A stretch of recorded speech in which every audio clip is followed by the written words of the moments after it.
So the big tax question is this: how do wealthy people keep their money working for them when selling their business, real estate, or other highly appreciated assets without paying hundreds of thousands to millions of dollars in tax? What if we, as business and real estate owners who have poured blood, sweat, and tears to growing our wealth, and who didn't hire expensive tax attorneys and CPAs to map out an exit strategy, knew their secrets? Instead of recreating the wheel, why can't we just model the way they deferred 30 to 50% in tax, paid off debt, funded their next business dream, and most importantly, leave a financial legacy to give to the causes we believe in most? What if their secrets weren't complicated at all, and you just need a guide who is a few steps ahead of you? That is the question, and this podcast will give you the answers. My name is Brett Swarts, and welcome to Capital Gains Tax Solutions.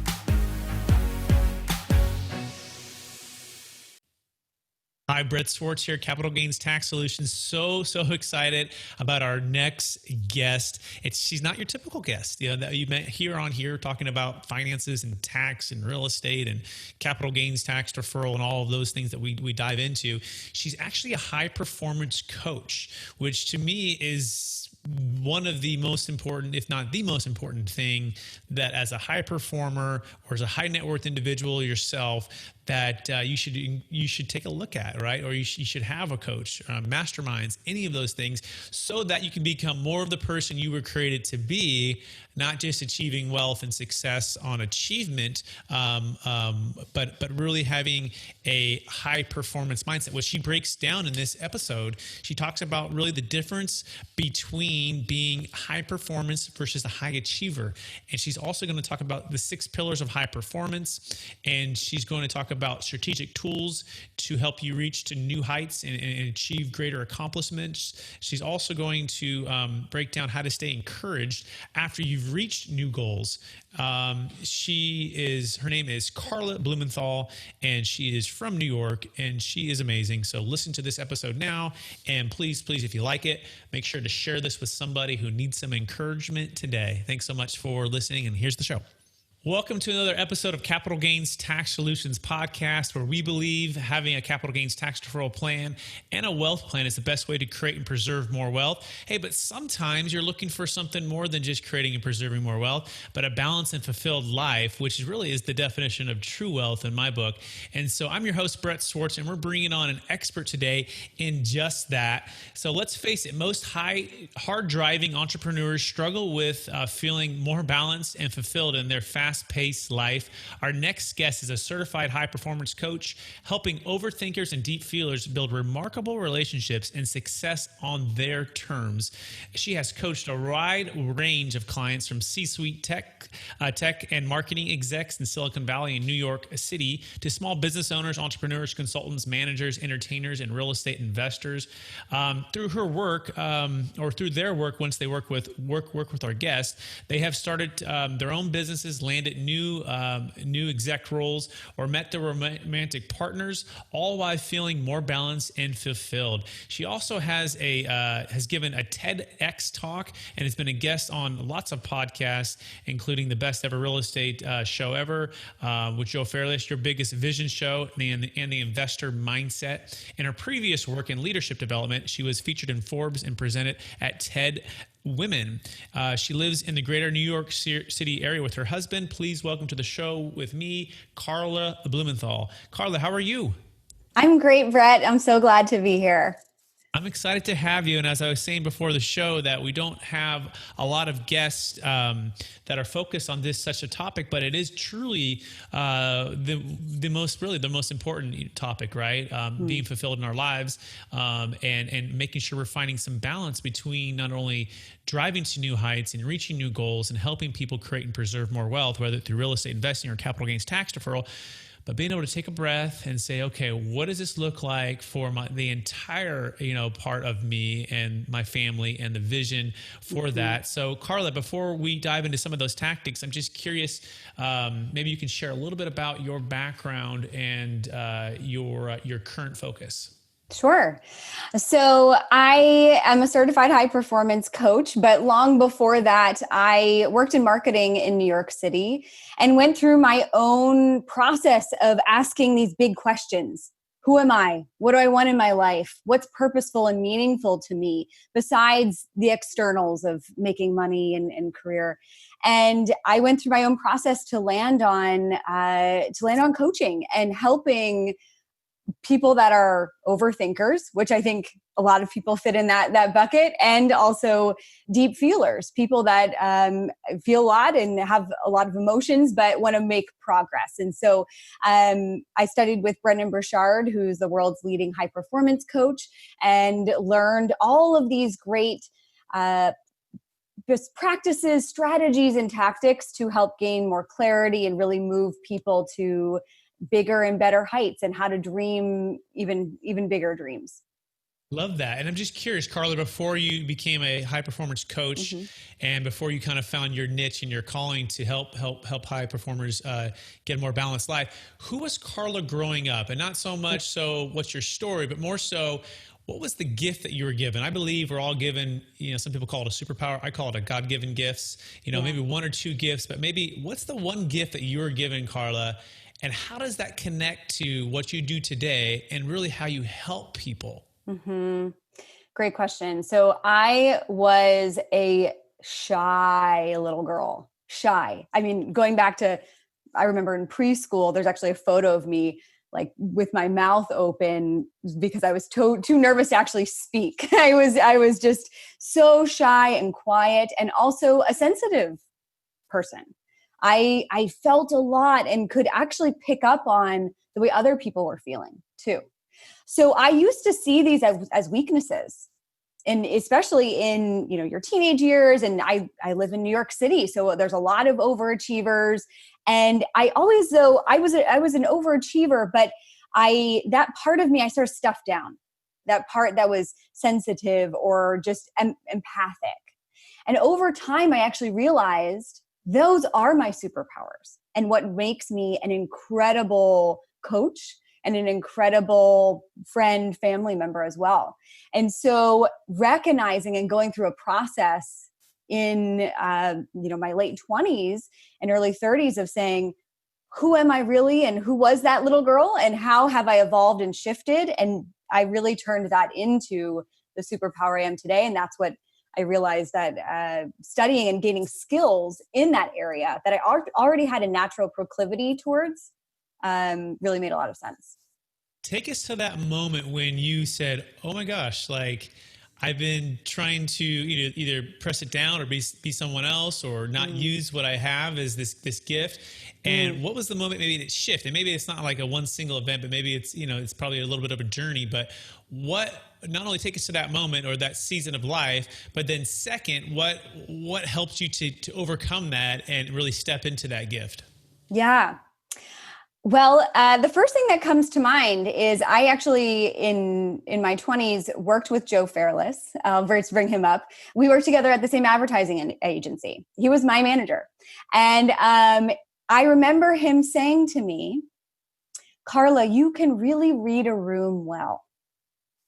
And I remember thinking to myself, what are you talking about? Like, I thought everyone did that. It's almost like your superpower is such a superpower that you can't even see it. Is what I see in a lot of clients as well. And so I realized that when people started saying to me things about, you do this and you don't even know that you're doing it, I realized that those are the clues. Those are the dots.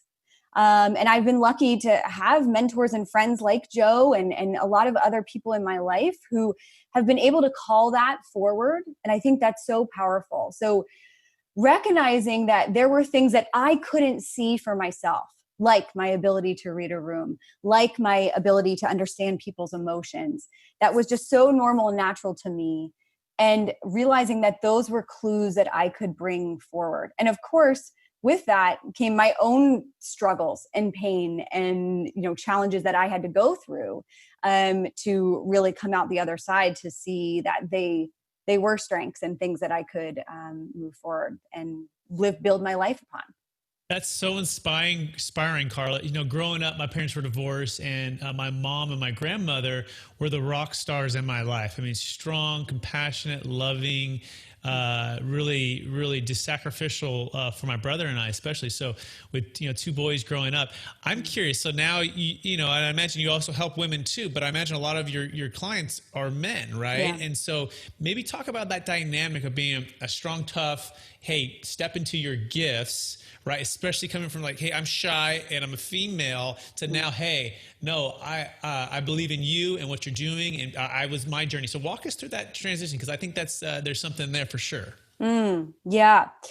I mean, the way I see it right now as a coach is I believe that each person has magnificence in them. And I look for that in all of my clients. And I think that every person, if we can even take a step back and use that as a frame as we go around out and about in the world, that we will find things within each one of us that is outstanding. But for me, I went through my process when I was working in marketing, and went through my own journey of, I was let go from a job, and as a high performing and high achieving person was like, I don't know what's next for me. And that's when I went through my own struggles of redefining who I was, and choosing mentors in my life to help pull all of those parts of me forward. And so did a lot of different freelance opportunities and opportunities where I could be put in a situation so that, so that just having the right people and places, so I would create opportunities for myself, basically. I think that's the big thing, is recognizing and putting yourself in places where you won't know the outcome really, but you know that there will be opportunities created from being put in a situation where maybe you don't know someone new, or that it's really building a skill set for yourself. So I think it's, one, recognizing that there's magnificence in everyone, and two, putting yourself in opportunities where you are sort of forced to grow, and try something new.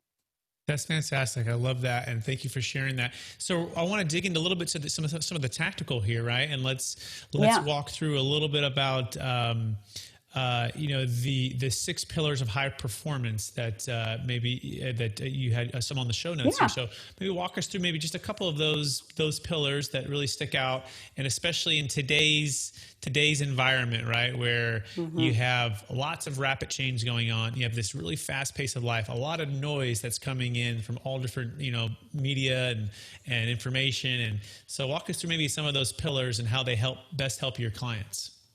Yeah. So I think it's first important to level set on what even is high performance, because there's a lot of people out there who are high achievers, but maybe not high performers. And I wanted to clarify the difference, right? So high performance, the way I see it, is it's succeeding beyond standard norms over the long term while maintaining your well-being and positive relationships. So make sure I caught that. So succeeding and above and beyond your norms in a continual, long-term basis, while maintaining. You say that last part again. Well-being, and positive relationships. Okay, keep going, please. Yeah. So here's the difference.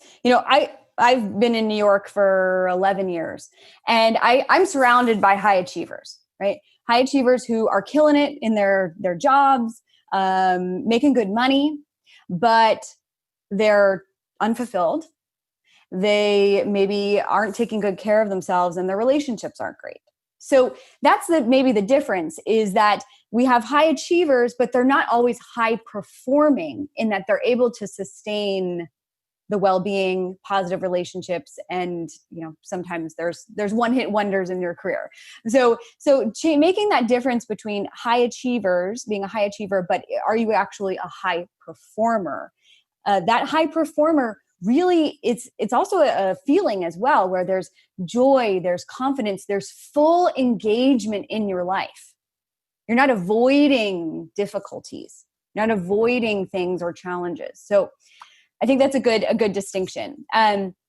So I studied, like I said, with Brendan Burchard, and he did this massive study with the High Performance Institute. And they really came up with these 6 pillars of high performance. So I wanted to talk a little bit about that.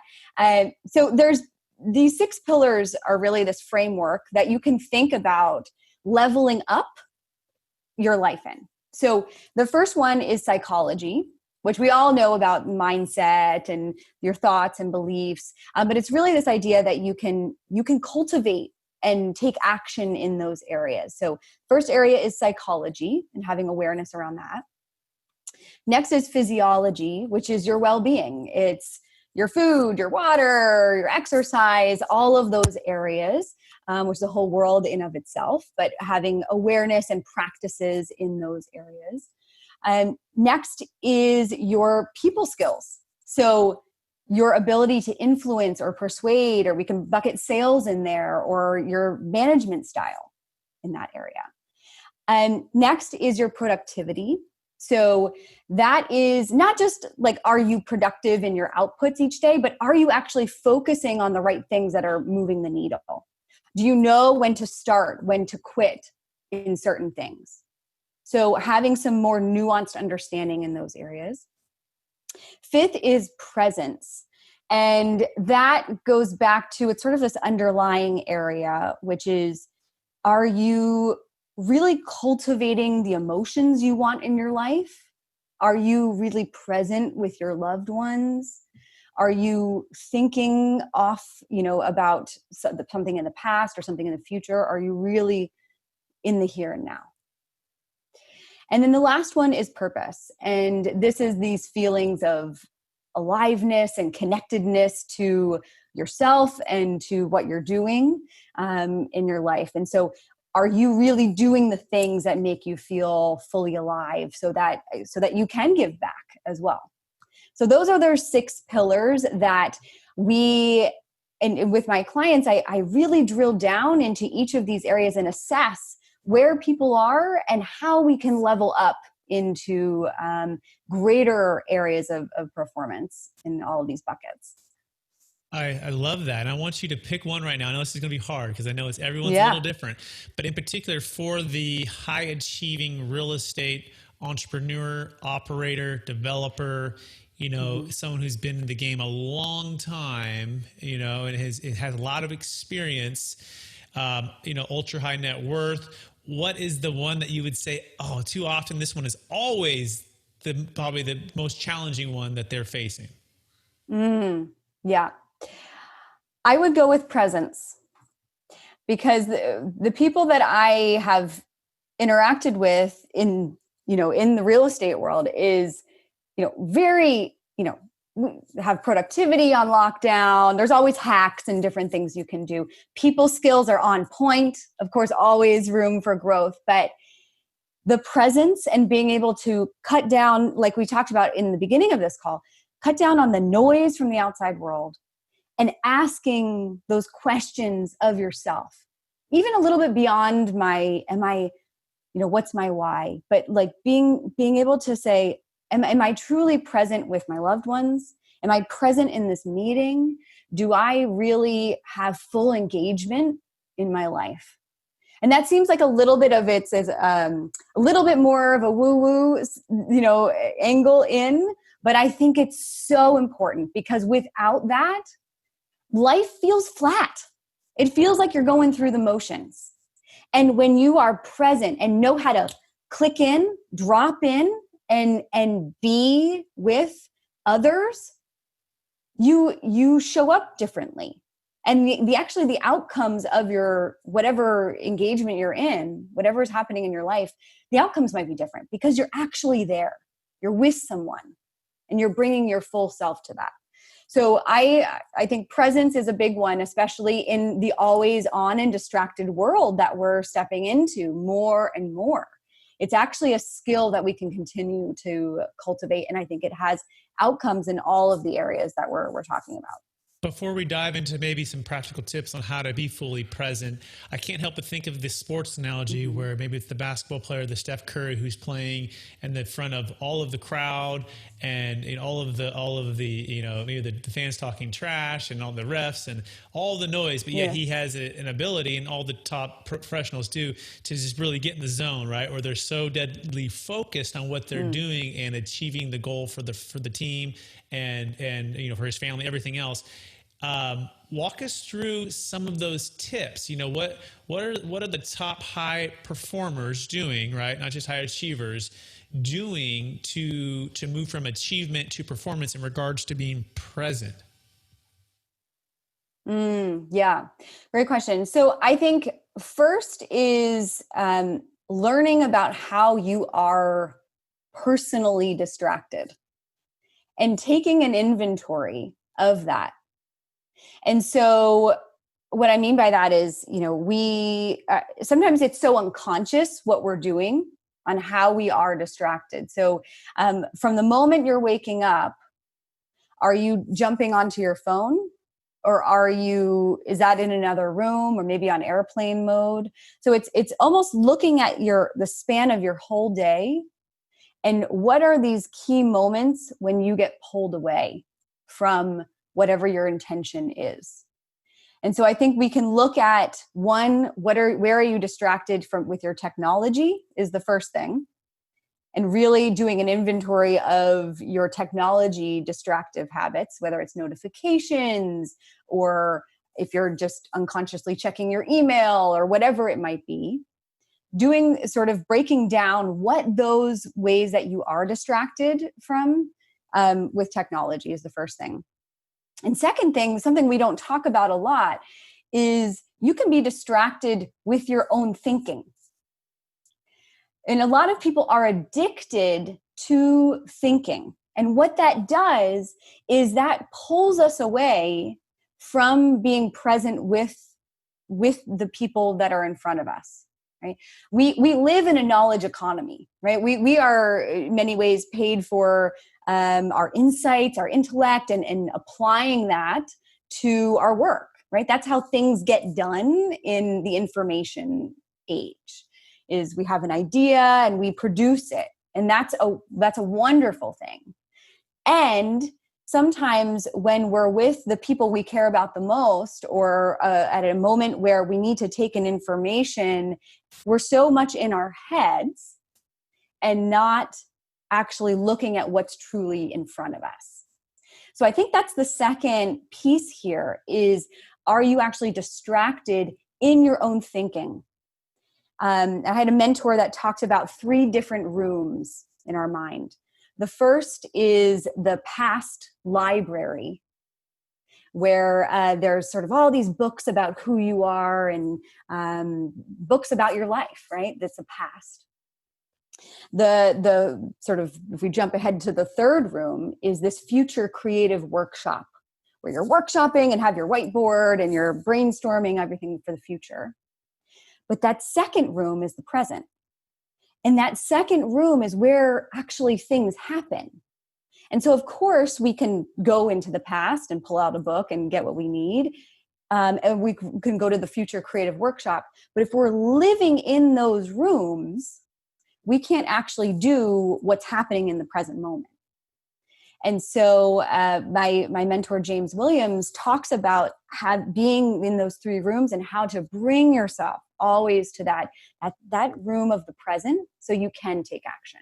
I can't help but think about active listening and being present. And I read a book called Never Split the Difference, and it talks about mirroring to make sure that the other person understands what you just said by saying the last 3 words or the last few thoughts, right? So the past library, right? The books of your life, those different chapters that you've written, the future, workshop or things that you're trying to get to. But really, it's the present that is where you're at right now. And so if your mind is taking you there, or you're distracted on things over here, it's hard to accomplish and be fully alive in where you're at. Am I hearing you correctly? Yeah, yes. So, and that's a way that our presence, we get pulled away from our presence, is being in a distractive mode by our own thinking in the past my own thinking in the future. So it is a skill, just as much as it's a skill to put your phone on airplane mode or in the other room, or have a plan for when you're checking your email. It's just as much a skill to be able to lock into the present moment with the person that you're with. Absolutely. That is incredible. And I'm sure that's what you help your clients do, is develop those skills, stay accountable to those skills, and be aware of certain things. So we define what high performance is. We've kind of talked about some of the pillars. We dove into being present is probably the most important ones for high driving entrepreneurs, especially who are in real estate. I'm curious, what are some really great ways to stay encouraged, because the other thing with the entrepreneurs like myself and those we work with and those who are high performers and achievers is they reach these heights or they reach these goals, but again, they've either become discouraged because they thought it was going to be something that it's really not, right? It doesn't really bring them the full fulfillment. That's part of it. So how do you help your clients stay encouraged? Another way to put it is motivated, right? To reach to new heights and reach new goals. Yeah. Well, I think there's a distinction here, which is that we don't just have motivation or encouragement. We can actually generate that within ourselves. We can generate our motivation or encouragement. So if you're just sitting around waiting for motivation or encouragement to appear or maybe to reappear, chances are you're going to be waiting for quite some time. So we have an opportunity to say, okay, what sparks motivation? What sparks encouragement? And really it's two things if we look at what that spark is. First is ambition. And, we all know that it's like the hunger or the desire for something more. But here's the flip side. When you've achieved something already, maybe your hunger isn't at the level it was, or it's shifted in some way. It's maybe different than the way it was 10 years ago. And so I want to grant everyone permission to dream again, to dream something new, a different dream. And something that maybe it's different than your current identity. It's different than who you already are. And something we can do under this ambition umbrella is to just do a quick inventory here. So look at all these different areas of your life. You can pull out a piece of paper and write down these different areas of your life. So, work, health, relationships, romantic relationships, adventure, family, finances, giving back, all of these areas. And write a scale of 1 to 10 where you feel you are. And if a 1 being low, a 10 being high. And if you're, ask yourself, okay, in a second column, what would a 10 look like? What would a 10 feel like? And start to dream once again. Start to look at what else could be possible here. And just because, if it is a 10, then what could a 15 be, right? Like, what does it off the charts mean and look like? Because here's the thing, if you have lost some of that motivation or ambition, chances are, if you dig down somewhere, maybe you got too comfortable. Maybe you were going through the motions. Maybe you didn't spend a lot of time dreaming again about what else could be. And so there's an opportunity to take a real honest inventory about where things are and where they could be again. And so that is around the ambition piece of it. And I think my challenge for everyone is to see, with ambition in particular, there's this paradigm of being in stagnation or being in generativity. And this idea of generativity is, are you generating ways for you to make your mark, give back, create something new? Or stagnation is, not so much rocking the boat. It's sort of not finding that way to contribute. And I think this initial spark of going back to ambition, writing down where you currently are an honest inventory of where you are, what else could be is really powerful. And then the other side to, excuse me, motivation or encouragement is expectancy. So really believing that not only is it possible for you, but what you do really matters and will make a true impact. And so once you combine both of these two things of saying, okay, I trust that, I've reconnected with that ambition and drive and really looking at that every day. This isn't just something that you do on January 1st. This is an everyday process. And then as well, that expectancy of saying, okay, I can see how that would work for me. I can see that I could go and do this. But bringing those two together, that's the spark for tapping back into motivation. And once again, that doesn't just appear. That's from generating it from within. Wow. I mean, that value just was amazing in the last 3 minutes, all of it, but really rewind and hear that again. And if I'm hearing you correctly, Carla, it's about visualizing really not just your why, right? But having a new dream and being okay with giving yourself some grace that, hey, my identity may not be there yet, but I realize that what I'm doing right now is maybe not fulfilling or not as fulfilling as I thought it might be, and dreaming a new dream and visualizing what that'll feel like, what that'll be like once you get there. And that helps to stir encouragement and produce motivation to go there, as well as you used a really unique word that I don't know if I've ever heard before, but is it generativity? Maybe you can define that again and make sure we all caught that.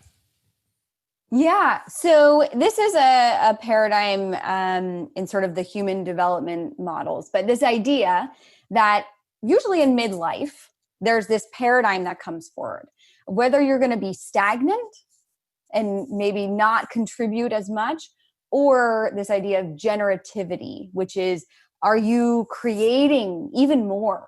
Creating more for others, creating more for your family, making a mark on your world, on the world and your world.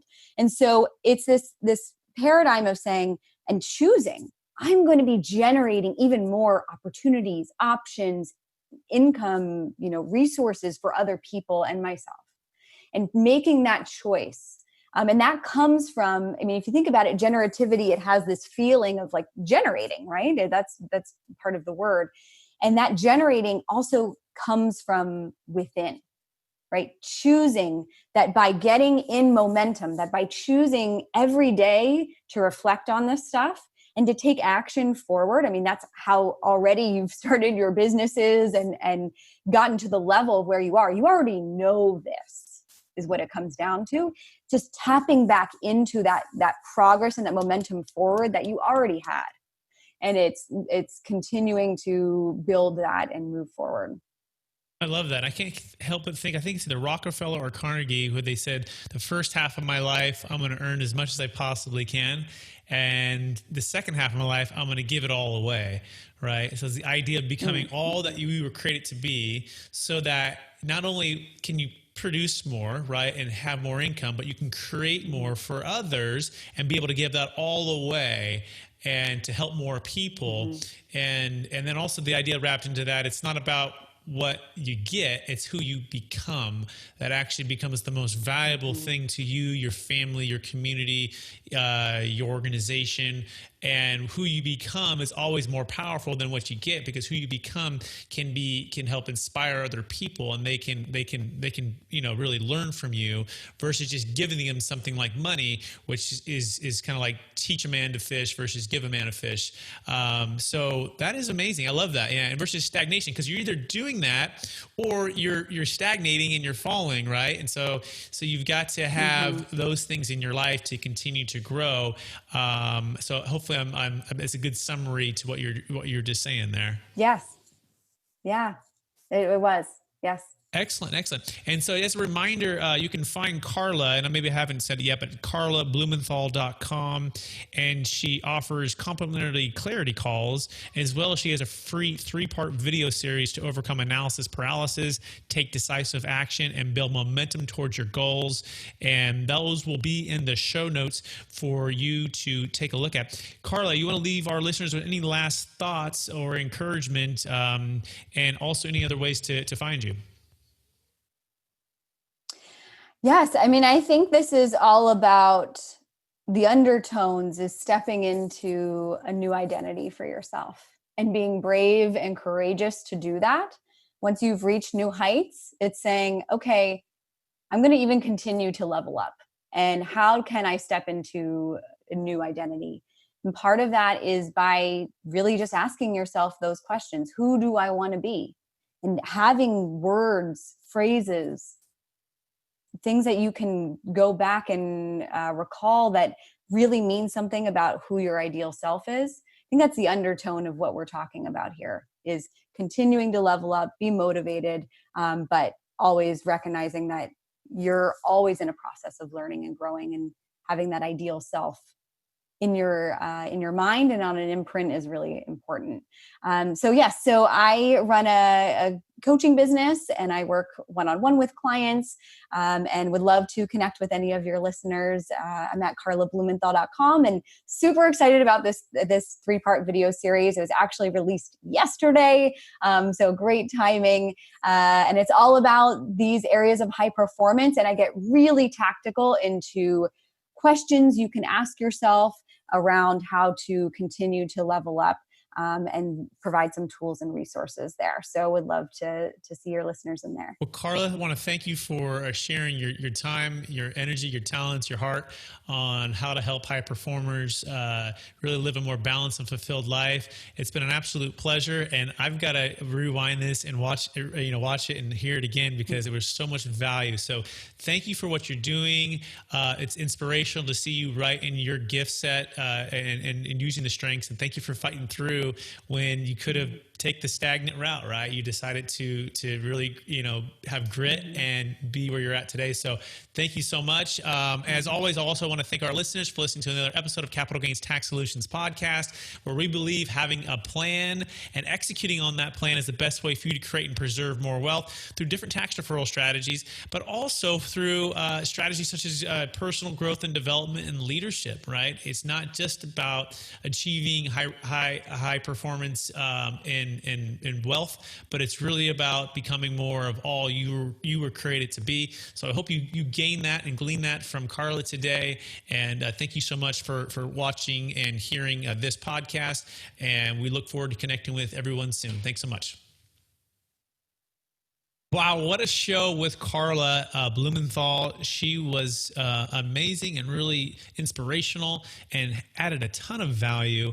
I feel more encouraged just speaking with her, and I can really see how she's in her gift and in her sweet spot of coaching and helping people, have balance in their life. A couple thoughts that really come to mind, really stuck out.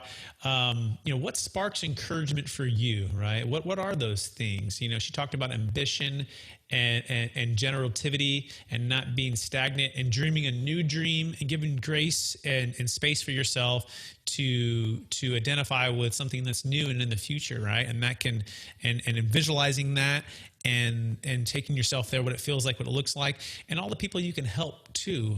That's going to really drive you forward when we get trapped or challenged. I know as an entrepreneur and as a father to 5 and with my wife and so much that we have going on, it is challenging once you hit a new height to continue on to reach for new goals, and also really connect it with the presence, right? Am I truly present and fully engaged? And does life feel flat, right? And if it does, perhaps it has something to do with being fully present in the moment and setting up, systems or ways to help you stay focused and kind of in the zone for wherever you're at. So I want to challenge you and encourage you to be more fully present this week with your loved ones, especially. I know that's what I'm going to be focusing on. And also we can have more joy. We can have more empowerment empowerment and more encouragement to feel fulfilled to be all we were called to be. So those are some of the show notes I have here, and I'm trying to think of anything else. No, that's really it. And I encourage you to reach out to Carla, get coaching. We all need coaching, and she could be, she sounds like an amazing coach, and she could be exactly what you're looking for a high performance coach. And she can be reached at carlablumenthal.com, and that'll be in the show notes. And as always, thanks for listening to this podcast. If you feel this could help somebody else, please share it. Please like it. Please subscribe and rate it. That'll help us spread our message to more folks who need this type of encouragement and this type of content in this fast-paced world. Thanks again for listening to the show. You have just listened to another information-packed episode of Capital Gains Tax Solutions with Brett Swarts. We hope you enjoyed today's show and found it helpful. Visit capitalgainstaxsolutions.com to access the show notes and to access more resources. Don't forget to leave a review and join us again next time.